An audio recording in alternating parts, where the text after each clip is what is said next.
डर से लेदारी शुरू करते हैं मुखिया जी है तब ले बूढ़ों का चल देता रहे चला चलो लौड़े छोड़े ब्याह से बन जाता है घर कथा जानिए नहीं जा तो दोनों का समारा जाता नहीं जा तो तनी मनी छेपक में देखा जा हम छेपके में चाहत के रुआ के हर चीज बताते हैं आज गिरिराज गोवर्धन भगवान बाबा के पूजा में उपस्थित बनी जा गिरिराज गोवर्धन कौन है इनको उत्पत्ति कैसे हुआ कैसे इस लोक में पूजे कैसे जाते हैं कैसे तनी तनी प्रकाश छुआ के वैसे लंबा कहानी हो तो तनी तनी मेन बिंदु पर टच करके आगे हम बढ़ो गिरिराज गोवर्धन धारी गोलोक धाम में थे जहाँ कृष्ण राधिका का धाम है इनकी उत्पत्ति भगवान कृष्ण के हृदय से हुआ है जब कंस के अत्याचार हो गया पृथ्वी पर बहुत पापों की भार हो गया सारा देवता लोग गईले गोलोक धाम में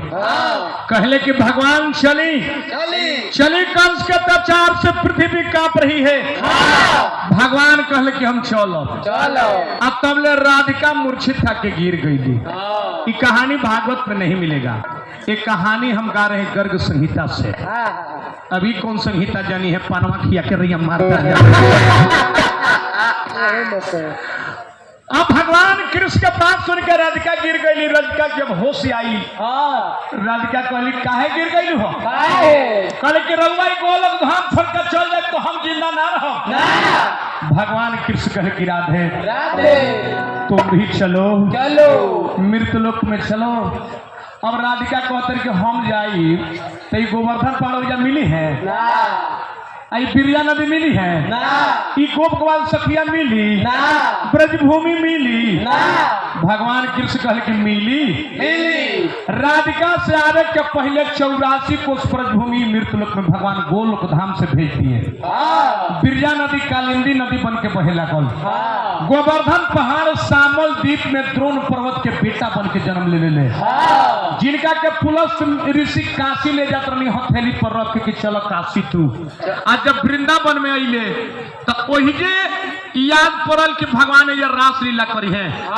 हथेली पर भारी हो गई तो ये धो देले फिर ना उठले जब ना उठले तो श्राप देता रहे पुलस ऋषि के जाओ गोवर्धन तारा के काशी ले जाके चहनी ना गइलो अब तू एजे रह जा वृंदावन में रहो प्रतिदिन एक जौ तू छोटा होके लगो वो दिन से गोवर्धन एक जौ छोटा हो रहे पूजा काहे भइल तो कृष्ण के अवतार भइल बा अत्याचारियों के मान मर्दन के लिए कृष्ण के भइल यहाँ पृथ्वी पर अइले अत्याचारियों के मान मर्दन के लिए घमंड से चूर होत रहे इंद्र भगवान कि दुनिया के हमें सब करिले अब प्रति साल इंद्र के पूजा होत रहा यही दिन जब आ गई जब ब्रज में दिन आ गई तब ब्रजवासी तैयारी कर लगले पूजा के पूरा पकवान टिकरी सब छनाए लगल कि गोवर्धन के पूजा करे के बा हर साल के कहे के भावा गई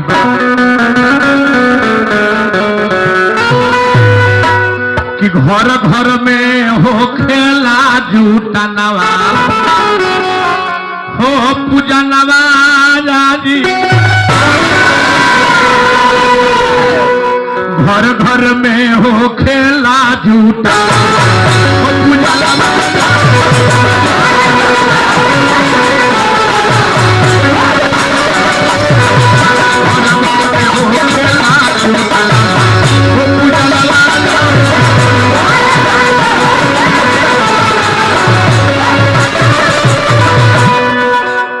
कन्हैया अपना यशोदा मैया से पूछे कि मैया भगवान की उम्र 7 वर्ष के उस समय रहा भगवान कन्हैया के उम्र केवल 7 वर्ष के यशोदा मैया से पूछते कि मैया ये पूजा पाठ है टिकरी पुआई काहे खाती पूछले कन्हैया जाई अरे हमके बता दे माई काहे खाती बने पाकावा पूजा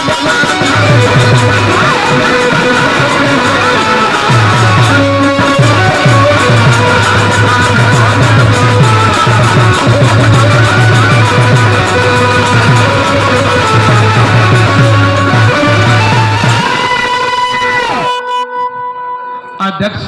जी के भाई भाई दिनेश यादव जी